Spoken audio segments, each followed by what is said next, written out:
Comprar uma passagem aérea nunca foi tão fácil. E, ao mesmo tempo, viajar de avião nunca pareceu gerar tanta frustração. Mas, e se isso não for apenas uma coincidência? E se por trás de muitas das decisões que irritam milhões de passageiros existiu uma lógica muito maior do que simplesmente vender passagens? A resposta para todas essas perguntas envolve uma das transformações mais controversas da história da aviação americana e a revelação do esquema que mais enriquece as companhias. Chegou a hora de escancarar o esquema bilionário das linhas aéreas.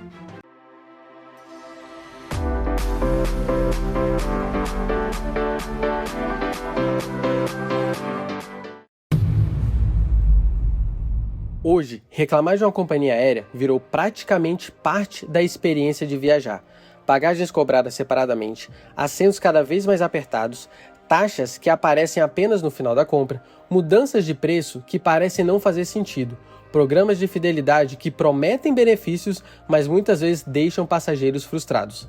Mas existe um detalhe curioso nessa história. Nem sempre foi assim. Durante boa parte do século XX, voar era uma experiência completamente diferente da que conhecemos hoje. E, para entender como chegamos ao cenário atual, precisamos voltar para uma época em que as companhias aéreas operavam sob regras que hoje parecem quase impensáveis. Naquele período, o governo dos Estados Unidos tratava o transporte aéreo quase como um serviço público. As autoridades decidiam quais empresas poderiam existir, quais rotas elas poderiam operar e até quanto poderiam cobrar pelas passagens. Em outras palavras, as companhias aéreas não tinham liberdade para disputar passageiros reduzindo preços. As tarifas eram controladas, as rotas eram controladas, a expansão das empresas também era controlada. E quando você remove a possibilidade de competir por preço, sobra apenas uma alternativa: competir por qualidade. E foi exatamente isso que aconteceu. As companhias iniciaram uma verdadeira corrida para oferecer a melhor experiência possível aos passageiros. A antiga Pan Am, por exemplo, chegou a instalar mesas para refeições servidas a 2 passageiros.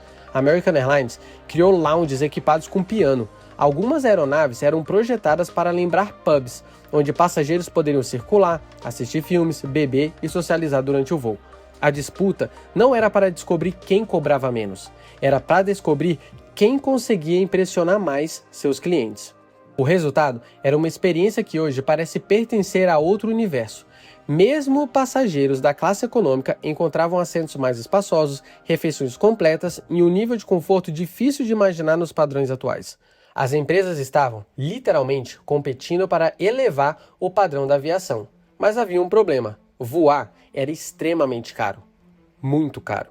Em 1974, uma passagem entre Nova York e Los Angeles custava o equivalente a quase $1.500 em valores corrigidos pela inflação. Para a maioria das pessoas, viajar de avião simplesmente não era uma opção viável. Era um privilégio reservado principalmente aos mais ricos. E não era porque as companhias estavam acumulando lucros extraordinários. A realidade era exatamente o contrário. Operar uma companhia aérea sempre foi um negócio extremamente caro. Aeronaves custam bilhões, manutenção é complexa, infraestrutura é gigantesca, combustível representa uma despesa enorme. E tudo isso se tornou ainda mais difícil durante a crise do petróleo dos anos de 1970, quando os custos operacionais dispararam em todo o setor. Parecia impossível quebrar essa lógica. Ou as passagens permaneciam caras para sustentar o sistema, ou a qualidade do serviço precisava cair. Mas então, surgiu uma pequena companhia aérea no Texas que decidiu desafiar todas essas regras da indústria. Seu nome era Southwest Airlines. Enquanto as gigantes da época investiam em luxo, a Southwest apostava em uma fórmula radicalmente diferente. A empresa se apoiava em 3 pilares. O primeiro era a diversão. A companhia construiu uma marca leve, amigável e próxima dos clientes. Seus aviões eram coloridos, suas campanhas eram irreverentes. E suas políticas eram conhecidas por favorecer os passageiros, incluindo benefícios como bagagem gratuita. O segundo pilar era eficiência. A Southwest operava apenas aeronaves Boeing 737. Isso simplificava treinamento, manutenção, peças de reposição e operação. Além disso, a empresa ficou famosa por reduzir drasticamente o tempo em que seus aviões passavam em solo entre um voo e outro, permitindo que cada aeronave realizasse muito mais viagens por dia do que seus concorrentes. O terceiro pilar era o preço, e foi esse que mudou tudo. Em seu voo inaugural, a Southwest cobrava apenas $20 por uma rota em que uma concorrente cobrava 60. Em alguns casos, as passagens custavam até 3 vezes menos do que as oferecidas pelas companhias tradicionais. Pela primeira vez, voar começava a se tornar acessível para pessoas comuns. A Southwest não apenas criou uma nova companhia aérea, ela criou uma nova forma de pensar a aviação. E o sucesso dessa estratégia chamou a atenção de pilotos, economistas e reguladores em todo o país. O que aconteceu em seguida mudaria a indústria aérea para sempre. O sucesso da Southwest provou algo que muitos acreditavam ser impossível. Talvez voar não precisasse ser um privilégio reservado aos mais ricos. Talvez fosse possível oferecer passagens mais baratas sem destruir completamente a indústria. E essa ideia rapidamente ganhou força em Washington. No final da década de 70, políticos e economistas começaram a defender que o mercado seria muito mais eficiente se as companhias aéreas pudessem tomar suas próprias decisões. Menos regras, menos controle estatal, mais concorrência, mais liberdade. A promessa era simples.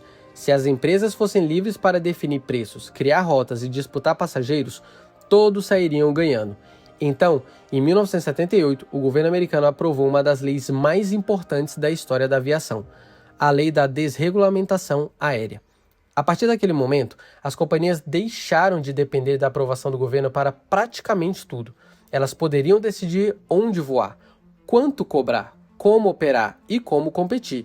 Inicialmente, a mudança parecia um enorme sucesso, e de certa forma foi.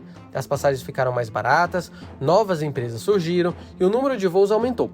Mais cidades passaram a ter conexões aéreas. E milhões de pessoas que antes jamais poderiam pagar uma passagem começaram a voar. A aviação deixou de ser um produto de luxo e passou a fazer parte da vida da classe média. Os defensores dessa lei imaginavam um mercado cheio de concorrentes disputando passageiros de forma saudável. O que surgiu foi algo muito diferente. A competição que era para ser saudável e benéfica ao mercado se tornou brutal. E essa competição produziu consequências que quase ninguém havia previsto. A primeira delas ficou conhecida como cream skimming, literalmente retirar a parte mais valiosa. O conceito é simples. Imagine que uma companhia aérea pode escolher entre duas rotas. Uma liga duas grandes cidades e gera lucro constante. A outra atende uma região menor, com menos passageiros e menor rentabilidade. Sem obrigação regulatória, qual delas a empresa escolheria? A resposta era óbvia. As companhias começaram a concentrar esforços apenas nas rotas mais lucrativas. Antes dessa lei, o governo distribuía rotas de forma relativamente equilibrada. As empresas recebiam tanto trajetos rentáveis quanto aqueles considerados importantes para conectar regiões menos desenvolvidas. Mas agora, isso havia acabado. As novas empresas entravam no mercado e focavam exclusivamente nos melhores mercados. As grandes companhias responderam abandonando rotas menos lucrativas. E quem pagou a conta foram as cidades menores. Os efeitos apareceram rapidamente. Enquanto grandes centros urbanos recebiam mais voos e tarifas menores, diversas comunidades passaram a enfrentar exatamente o oposto. Menos opções, menos concorrência e preços maiores. Algumas localidades perderam praticamente toda a sua conectividade aérea. A promessa de democratização estava funcionando muito bem para alguns lugares, mas não para todos. Ao mesmo tempo, outro fenômeno começava a surgir: os chamados hubs fortaleza. Para sobreviver à nova realidade competitiva, as grandes companhias passaram a reorganizar suas operações. Em vez de oferecer inúmeros voos diretos entre diferentes cidades, elas começaram a concentrar tráfego em aeroportos estratégicos. O modelo era eficiente. Passageiros de dezenas de cidades convergiam para um grande hub e dali seguiam para seus destinos finais. Isso reduzia custos operacionais e aumentava a utilização das aeronaves. O problema é que esses hubs ficaram cada vez maiores e mais dominados por uma única empresa. Em alguns aeroportos, uma companhia passou a controlar mais de 70% das operações. Quando isso acontece, novos concorrentes encontram enormes dificuldades de entrar no mercado. E quando a concorrência desaparece, os preços tendem a subir novamente. O resultado foi um paradoxo. A mesma desregulamentação criada para aumentar a competição começou a reduzi-la. Mas a transformação mais profunda ainda estava acontecendo nos bastidores. A competição intensa favorecia empresas maiores. Empresas menores tinham dificuldade para sobreviver. E então começou uma onda de falências e fusões. companhia após companhia desapareceu.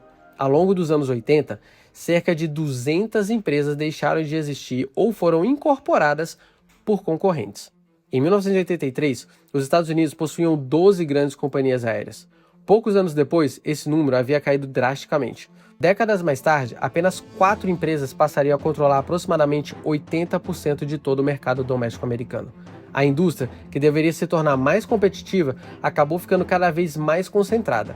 E, com menos concorrentes e margens de lucro cada vez mais apertadas, as companhias começaram a procurar novas formas de ganhar dinheiro, formas muito diferentes da simples venda de passagens. E foi aí que surgiu a transformação mais surpreendente de toda essa história. Depois de décadas de desregulamentação, consolidação e competição extrema, a indústria aérea havia chegado a uma situação curiosa. As companhias transportavam mais passageiros do que nunca, operavam milhares de voos diariamente, movimentavam bilhões de dólares todos os anos. Mas havia um problema: ganhar dinheiro transportando passageiros continuava sendo extremamente difícil. A aviação sempre foi um negócio de margens apertadas: combustível, manutenção, aeronaves, salários, infraestrutura. Quase tudo dentro dessa indústria custa uma fortuna. E, em muitos casos, o valor pago pelo passageiro mal é suficiente para cobrir todos esses custos. Isso ajuda a explicar um dos maiores paradoxos da aviação moderna. Muitas companhias aéreas descobriram que seu negócio mais lucrativo não estava dentro dos aviões, estava fora deles. Para entender como tudo isso aconteceu, precisamos pontuar algo importante que aconteceu após a desregulamentação. As empresas começaram a procurar maneiras de fidelizar passageiros. A lógica era simples: se o cliente pudesse escolher livremente entre diversas companhias, era preciso criar incentivos para fazê-los voltar. Foi assim que nasceram os programas de milhagem. Inicialmente, eles funcionavam quase como aqueles cartões de cafeteria que acumulava pontos a cada compra. Você voava, acumulava pontos, depois trocava esses pontos por passagens futuras. Nada muito sofisticado, mas tudo começou a mudar em 1987. Naquele ano, a American Airlines fez uma parceria com o Citibank para lançar um cartão de crédito vinculado ao seu programa de fidelidade. À primeira vista, parecia apenas uma ação de marketing. Na realidade, era o início de uma transformação gigantesca. O modelo era brilhante. A companhia aérea vendia milhas para o banco. O banco distribuía essas milhas para os clientes do cartão.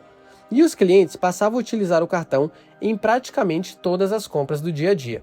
Não apenas para viajar, mas para comprar móveis, eletrodomésticos, hotéis, ingressos, praticamente qualquer coisa. De repente, as companhias aéreas estavam ganhando dinheiro não apenas quando alguém embarcava em um avião, mas também quando alguém passava o cartão de crédito em uma loja.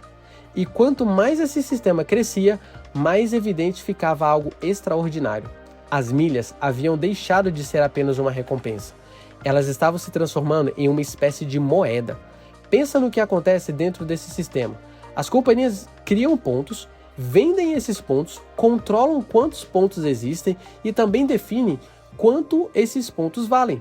Além disso, determinam onde eles podem ser usados e quais produtos podem ser comprados com eles. Ou seja, as companhias aéreas não se transformaram apenas em empresas de transporte. Elas se transformaram praticamente em instituições financeiras. E nenhum exemplo ilustra isso melhor do que a American Airlines. No início de 2026, seu programa de fidelidade era avaliado em aproximadamente 25 bilhões de dólares. Um número impressionante por si só. Mas esse ainda não é o detalhe mais chocante de todos. O programa de fidelidade vale mais do que a própria operação aérea da empresa. Isso quer dizer que o valor atribuído ao negócio de transporte da companhia é inferior ao valor gerado por seu programa de fidelidade. Em outras palavras, o ativo mais valioso da empresa não são seus aviões, não são suas rotas, não são seus aeroportos. São os pontos que ela cria e vende. E é justamente aqui que toda a história começa a fazer sentido. As taxas extras, os programas de fidelidade, as cobranças adicionais, as classes tarifárias cada vez mais complexas. Tudo isso faz parte de uma indústria que passou décadas procurando maneiras de gerar receita fora da simples venda de passagens. O passageiro acredita estar comprando um assento em um avião, mas, muitas vezes, esse assento é apenas o primeiro passo de um negócio muito maior. um negócio que hoje movimenta dezenas de bilhões de dólares e que ajuda a explicar por que a experiência de voar mudou tanto ao longo dos últimos 50 anos.